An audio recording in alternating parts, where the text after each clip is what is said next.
le bannissement de TikTok aux États-Unis. On doit devenir un propriétaire numérique. On doit devenir un propriétaire de notre distribution. Uniquement se fier à des plateformes externes qui peuvent changer, qui peuvent être bannies, c'est très, très dangereux. Cette application-là que moi, je ne connaissais pas avant hier, c'est un de mes collègues au bureau qui me parlait de l'ascension de cet équivalent-là de TikTok qui s'appelle RedNote. Et en faisant des recherches, c'est une application qui présentement a plus de 300 millions d'usagers actifs mensuels. J'ai l'impression que moi, un grand gagnant, ça va être Mark Zuckerberg avec toute sa suite d'applications. Donc, clairement, il s'approche de Trump.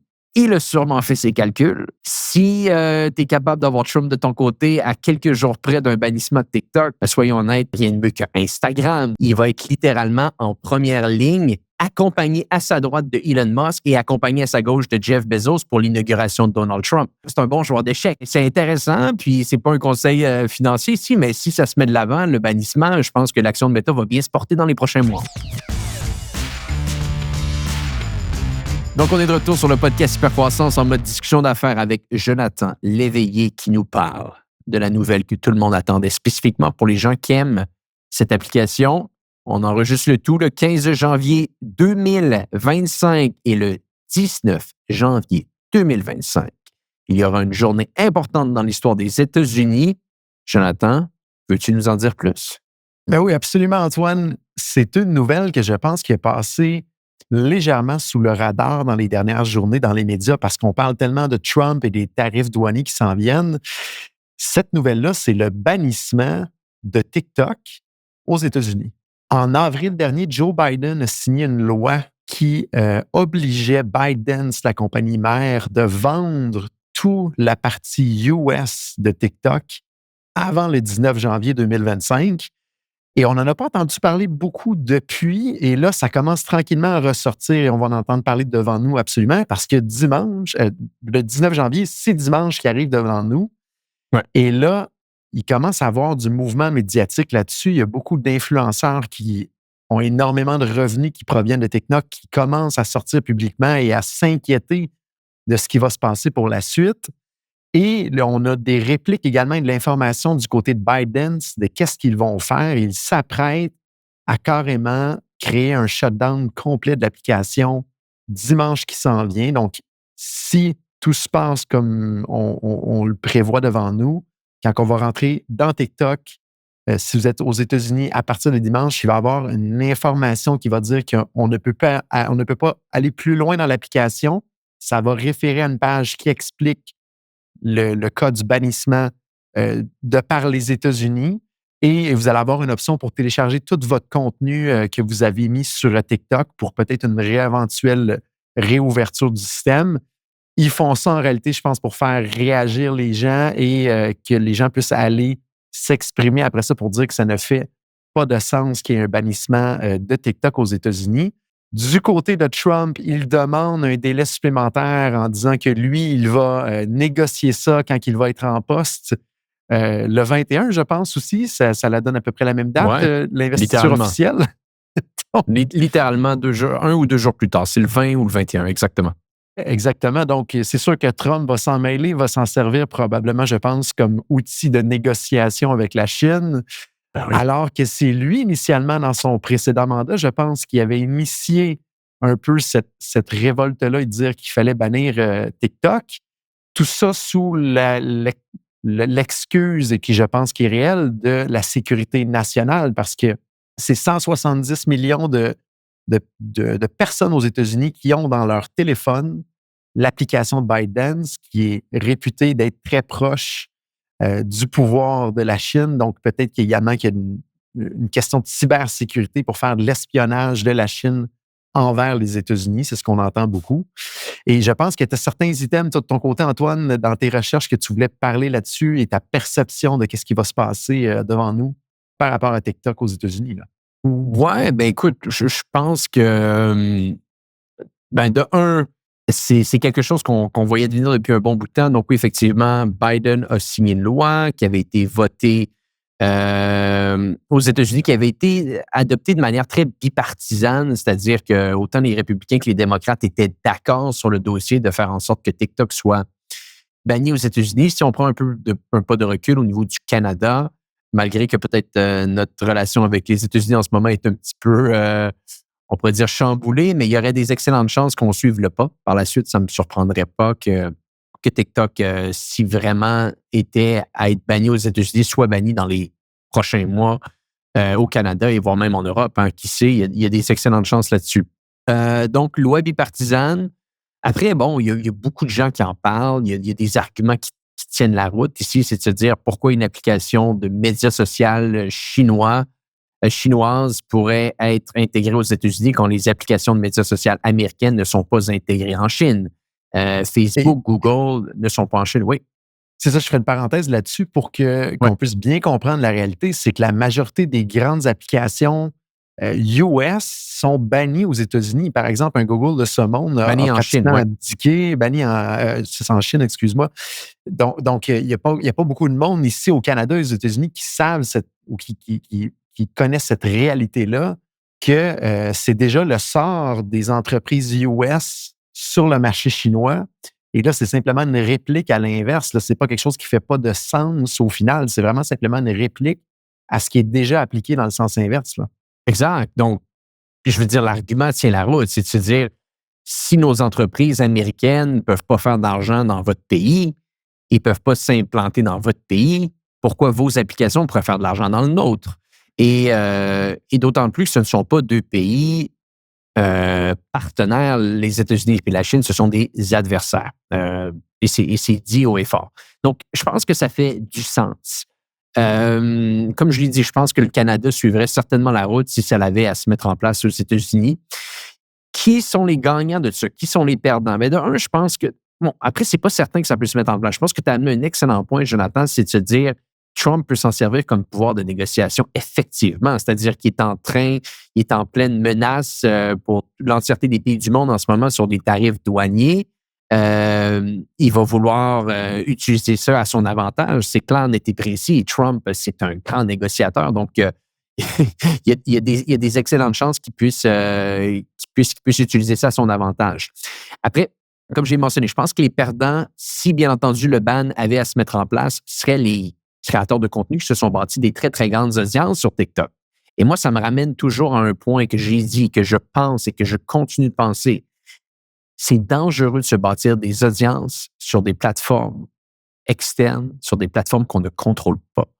Se bâtir une audience sur un média, c'est littéralement être locataire, d'être un locataire numérique, on pourrait dire ça comme ça. Si vous avez à vous bâtir une audience, oui, les médias sociaux, c'est exceptionnel, mais malheureusement, on n'est pas à l'abri de ces changements. On n'est pas à l'abri d'un changement d'algorithme, on n'est pas à l'abri d'un bannissement d'une plateforme. Et si vous avez bâti l'entièreté de votre audience sur TikTok, eh bien là, tout va partir en fumée demain matin. Comparativement à si vous aviez bâti votre audience sur une plateforme qui vous appartient, comme votre liste email, par exemple. Donc ça, je pense que c'est toujours, à chaque fois qu'il y a des réalités comme ça qui se mettent en place, des changements d'algorithmes, des changements dans les lois, il y en a beaucoup qui se passent en Europe en ce moment, ou des bannissements de plateformes, ça ramène à cette idée-là de se dire on se doit d'être un propriétaire numérique et non un locataire numérique. Ou du moins, on peut être un locataire numérique pour tranquillement devenir un propriétaire numérique.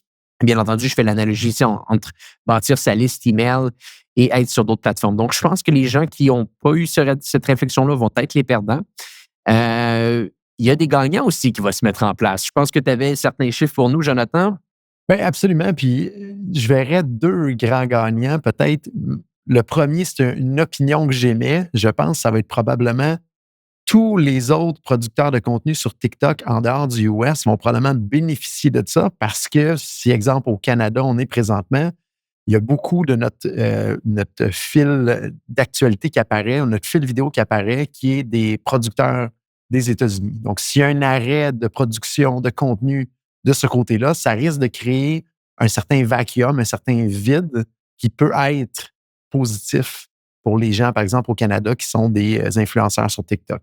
Ça va être intéressant à suivre. S'il y a des gens qui nous écoutent qui sont vraiment présents sur TikTok, j'aimerais voir qu'est-ce que ça a donné comme différence dans les prochaines semaines, si jamais ça l'arrive, par rapport à votre audience. Est-ce que ça a augmenté? J'ai une perception que probablement il va y avoir un vacuum positif pour les gens qui vont être encore actifs, du moins si vous avez des clients qui sont plus locaux. Le deuxième, je pense, grand gagnant, c'est une application également qui est chinoise, qui s'appelle Xiao Hongshu et on le traduit en anglais The Little Red Book. Donc, il l'appelle Red Note, l'application, qui est à l'heure actuelle l'application la plus téléchargée dans le App Store aux États-Unis dans la catégorie applications gratuites. On fait une petite pause sur l'épisode en cours parce que je veux vous parler d'un partenaire que j'aime tant et j'ai nommé Hello Darwin, la fameuse plateforme et également l'équipe qui vous aide à trouver des subventions. Et je trouve ça donc fascinant parce que ça m'est arrivé, moi en tant qu'entrepreneur avec mon entreprise, J7 Media, de regarder des fois pour des prêts. On veut regarder pour des prêts parce qu'on veut, et on a surtout besoin d'un peu plus de capital pour notre organisation, pour aller plus vite, pour acheter un partenaire, bref, pour plusieurs choses. On regarde pour des prêts, mais très rarement, et ça m'est arrivé, c'est arrivé à d'autres entrepreneurs que je connais, on regarde quasiment jamais pour trouver des subventions. Et c'est ici que Hello Darwin vient faire la différence. Ils sont capables de faire le travail de recherche de A à Z pour vous.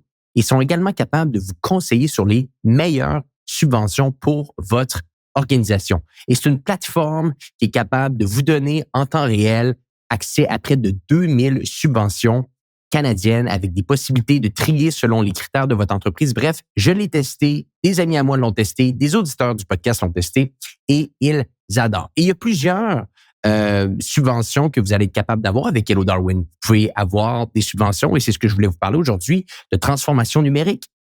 On parle souvent d'intelligence artificielle sur le podcast. On parle souvent d'accélération de croissance via du marketing en ligne. Eh bien, si vous travaillez avec Hello Darwin, vous pouvez avoir accès à certaines subventions sur la transformation numérique avec des financements qui peuvent aller jusqu'à 300 000 $. Et l'équipe d'Hello Darwin va tout faire pour vous, remplir les papiers, négocier avec le gouvernement, négocier avec les gens qui vont donner les subventions. Et par la suite, vous allez recevoir l'argent. Bien entendu, si vous allez les voir aujourd'hui et que vous leur dites que vous venez du podcast Hypercroissance, vous allez obtenir 10% de rabais en travaillant avec eux. Allez voir dans les notes de l'épisode, il y a un lien pour en savoir un petit peu plus sur ce qu'ils font. Et le lien, c'est le go.hellodarwin.com/hypercroissance. Allez jeter un coup d'œil. En supportant Hello Darwin, vous supportez le podcast Hypercroissance. De retour à l'épisode en cours. Donc, cette application-là que moi, je ne connaissais pas avant hier, c'est un de mes collègues au bureau qui me parlait de l'ascension de cet équivalent-là de TikTok qui s'appelle RedNote. Et en faisant des recherches, c'est une application qui présentement a plus de 300 millions d'usagers actifs mensuels.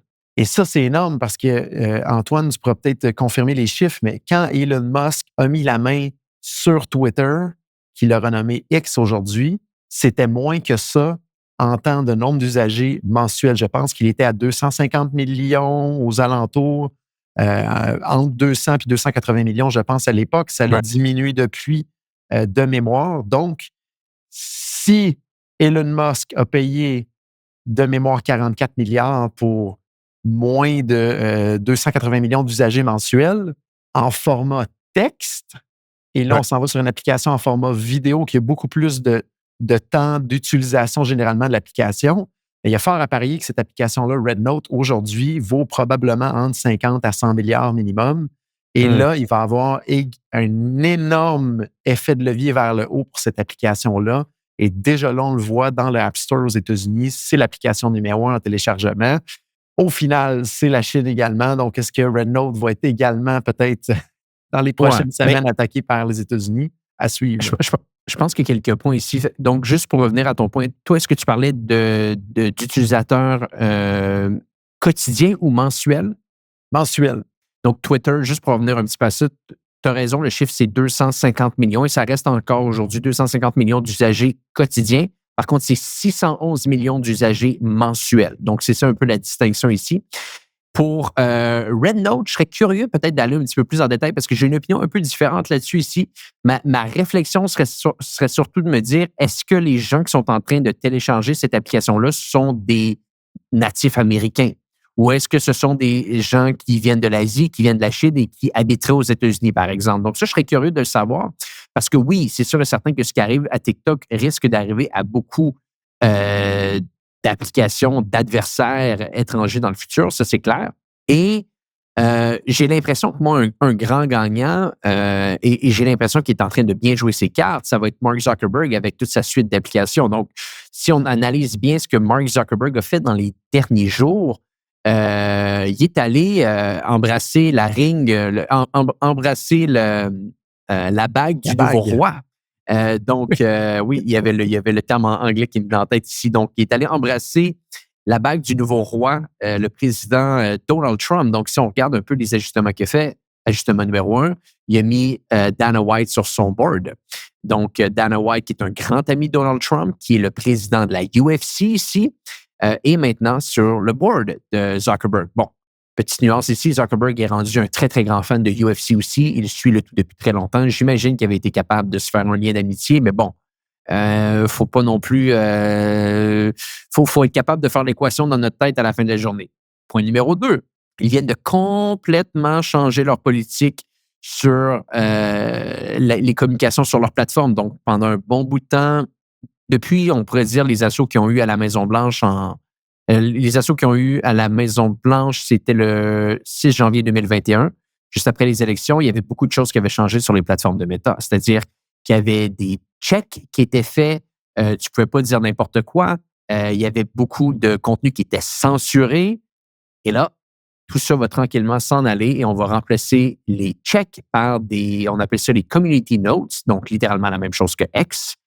Et la dernière chose que Zuckerberg a fait récemment également, il a donné $1 million pour l'inauguration de Donald Trump à la Maison-Blanche le 20 ou le 21 janvier prochain. Donc, clairement, il s'approche de Trump. Il a sûrement fait ses calculs. Si tu es capable d'avoir Trump de ton côté à quelques jours près d'un bannissement de TikTok, soyons honnêtes, je veux dire, la plateforme Instagram pour des natifs américains qui ne veulent pas revoir leur audience partir en fumée s'il y a un autre bannissement d'une autre plateforme dans le futur, hypothétiquement parlant, bien entendu. Rien de mieux que Instagram. Donc, bon, on va voir qui va gagner, mais j'ai l'impression que si le bannissement allait de l'avant, il y a un joueur qui pourrait se retrouver avec beaucoup plus de membres actifs sur sa plateforme. Et je suis curieux, Antoine, d'avoir ton opinion là-dessus, parce que tu parlais de Dana White sur le board de Meta. Quand moi, j'ai vu cette nouvelle-là, ça n'a fait aucun sens. Absolument aucun sens. Je sais que des fois, toi, tu as des antennes un peu plus larges et tu vois des choses que je n'arrive pas à voir, mais je ne comprends pas pourquoi cette personne-là, elle serait bénéfique et requise sur le board d'une compagnie techno comme Meta. Ouais. Moi, j'ai tout de suite vu le fait que Mark Zuckerberg aime beaucoup la UFC, essaie de pousser un peu dans ce domaine-là d'un niveau personnel. Donc, c'est un ami. OK, on amène un ami sur le board, mais réellement, est-ce que Dana White a sa place sur le board de Meta et est-ce qu'il aurait été invité si ça ne serait pas que Mark Zuckerberg aime la UFC? Je pense d'entendre ton opinion là-dessus.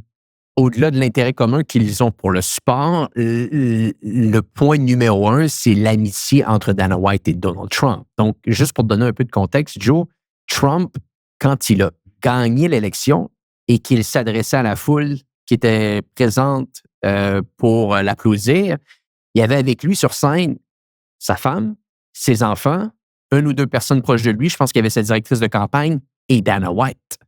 Donc, c'est juste pour te donner. Donc, c'est juste pour te donner un petit peu le sentiment de la réciprocité qu'ils ont de ces deux hommes-là. C'est des très, très grands amis. Excellents amis même. OK? Donc, c'est un des confidents numéro 1 à Trump, Dana White. Donc, comme je te dis, je pense qu'il y a ça à mettre en place. Un autre point qui est important aussi de comprendre, c'est que Zuckerberg a bien joué ses cartes depuis le départ. C'est-à-dire qu'il possède, je pense, au moment où on se parle, peut-être 15-17% des actions de Meta, mais il contrôle le board. C'est lui qui contrôle la majorité des votes du board. Donc, il n'est pas en danger. Il fait ce qu'il veut avec son board. Tu comprends? Donc, l'idée, c'est qu'il y a des gens autour de lui qui peuvent donner son opinion, mais à la fin de la journée, c'est lui qui possède la majorité des actions pour prendre les décisions. Donc, il peut structurer un peu son board comme il a envie de le structurer. La narrative qu'il vient installer à tout ça, ça, c'est important de comprendre. Donc, nous, il y a notre compréhension externe. On est capable de faire l'équation 1 + 1 = 2. La narrative que lui intègre à ça, qui argumentablement peut faire du sens, c'est la suivante. On est confronté à une pression accrue des gouvernements. Le Canada est un bon exemple. Le Canada met de la pression comme pas possible sur Meta pour enlever des nouvelles. Ils sont en guerre un petit peu contre la plateforme. Pour te donner une idée, l'Union européenne, depuis, je pense, 2019, a donné pour 30 milliards de dollars, 30 milliards de dollars d'amende aux géants technologiques. Et je pense que 20 à 30 de ça qui est allé à Meta. Donc, tu n'as pas idée la pression qu'ils ont des différents gouvernements européens. Et il dit qu'un gars comme Dana White, qui sait se tenir debout, qui est bon en négociation, pourrait l'aider dans une dynamique de la sorte. Après, ça reste à prouver.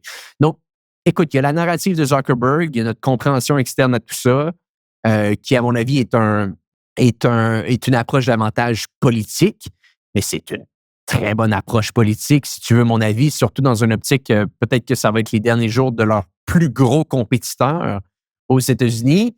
Et là, Zuckerberg, avec les millions de dollars qu'il vient de donner à Trump pour l'inauguration de sa nouvelle présidence, il va être littéralement en première ligne, accompagné à sa droite de Elon Musk et accompagné à sa gauche de Jeff Bezos pour l'inauguration de Donald Trump.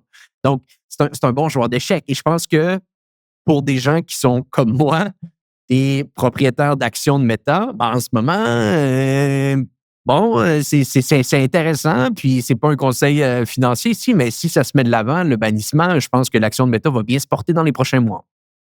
Ça va être vraiment intéressant à suivre, malgré que tout ça va être écrasé politiquement parlant par les tarifs qui s'en viennent devant nous. Mais je pense qu'il faut suivre cette histoire-là parce que il y a même Elon Musk qui s'en mêle un peu, qui dit qu'il veut acheter la plateforme TikTok. On a Oracle qui, à l'époque, était supposé d'acheter la division US.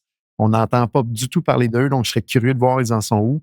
Donc, à suivre dans les prochains jours, je pense que ça va être pertinent et intéressant à regarder aller. Puis dans un contexte vraiment affaires, je pense que c'est une bonne leçon pour tous de... En toute transparence, mon opinion personnelle, j'ai l'impression qu'ils vont trouver une solution avant qu'il y ait un bannissement. Je pense que TikTok est trop un joueur important dans le marketing pour des petites entreprises. Ils doivent avoir des gens qui font des analyses et des recherches temps plein pour eux, approfondies, qui démontrent l'impact économique qu'un bannissement de TikTok pourrait avoir pour des petites, moyennes entreprises. On en avait déjà parlé sur le podcast, je pense, Jonathan, que ta copine utilisait beaucoup TikTok pour amener des gens à son café. Tu nous en avais parlé sur le podcast. Mais des entreprises de la sorte, il doit en avoir des millions aux États-Unis que si du jour au lendemain, on leur enlève leur canal d'acquisition numéro 1, comment ils vont trouver de la clientèle? Oui, ils vont pouvoir aller et trouver d'autres approches, mais ça risque de les faire mal à court terme. Donc, j'ai l'impression qu'ils vont essayer de trouver une approche. Mon intuition, c'est que ça va être repoussé. Ils vont trouver une manière que l'application ne soit pas bannie. Mais si l'application est bannie, ou même si elle n'est pas bannie, rappelez-vous une chose, bâtir son audience, on doit devenir un propriétaire numérique. On doit devenir un propriétaire de notre distribution, uniquement se fier à des plateformes externes qui peuvent changer, qui peuvent être bannies. C'est très, très dangereux. J'aimerais tellement savoir ce qui se dit présentement à Mar-a-Lago là-dessus, entre les différentes parties à porte close et Elon Musk. Mon Dieu, ça doit être passionnant et c'est sûr que dans 10-15 ans, il va y avoir un film qui va sortir là-dessus. À suivre. Des grosses discussions, effectivement. Jonathan, avant que je laisse filer, autre chose à rajouter? Complet pour cette semaine, Antoine. Fantastique. Eh bien, pour les gens qui nous écoutent, on se dit à bientôt pour un prochain épisode du podcast Hypercroissance.